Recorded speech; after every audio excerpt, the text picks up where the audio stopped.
Hello, hello, hello. As much as I like to say I don't care what people think about me, that's not entirely true. I have made great progress in not letting what others think consume me. I say that to say this. I received a passive-aggressive compliment regarding my claim of being royalty, which the old me would have taken to a whole other unnecessary level. In my head, I said, well, at least I'm doing something for the kingdom. What are you doing? Which was great because it gives me an opportunity to speak on it. And that is the fact that, we are all royalty as long as we have accepted Jesus Christ as our Savior. Let me make something as clear as I can. We can behave like royalty without being bratty about it. I say that because if you know anything about royalty or being royal, it comes with a lot of perks, blessings, and favor that go far beyond what we can think or imagine, as well as just as many we don't do that. Let me start with we don't do that for us being Christian royalty. We don't do anything that makes God look bad. Sort of like we protect the family name at all costs.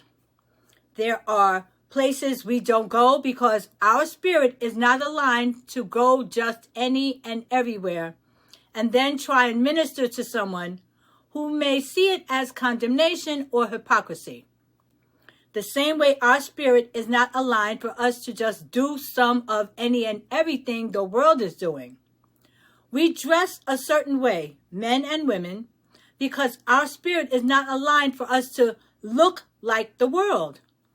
We can't and or shouldn't wear anything, men and women, just because it is in fashion. And I'm going to leave that right there because when we know better, we do better. We don't let just any and everything come out of our mouths because our spirit will not let us. Because our words have power. Once we come into the royal family and have become grounded in service to God, a lot of these changes take place over time as we are sanctified for His glory and His purpose in our lives. Now, this may not mean much to some, but to others it gives a prime example of why a lot of folks don't want to get saved, engage with the church and or Christians. Many of us give God a black eye, which is not an excuse for not accepting Christ, but it is the most widely used one. Much of the world sees Christians as hypocrites, having double standards inside and outside the church. The world can and will be quick to tell us what we shouldn't be doing, mainly because they have had too many bad experiences with people and not enough personal experiences with God to know that people don't save, Jesus saves. Now, as far as the perks of being a royal in God's family, well, we have security and uncommon favor, and a lot of people don't understand that God's favor is better than money in a whole host of situations. Read through Psalm 91 thoroughly to get a better understanding of all that we are protected from and proof that He is there when we call. God's secret service for us are angels seen and unseen. People and things won't be able to just walk up on us and have access granted. Nope. God don't play about His children. Everyone in the office is coming down with something. Not us. People losing their homes, jobs, left and right. Not us. That is just a partial list of the perks of being a royal. That should keep you on fire for a good while as you watch for God's winks, blessings, and favor on your life. Be watchful. He is who He says He is, and He does what He says He will do.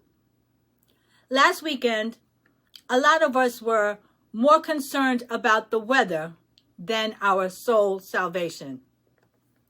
The weather is important, yes, but it comes and it goes, yet we only have one eternity.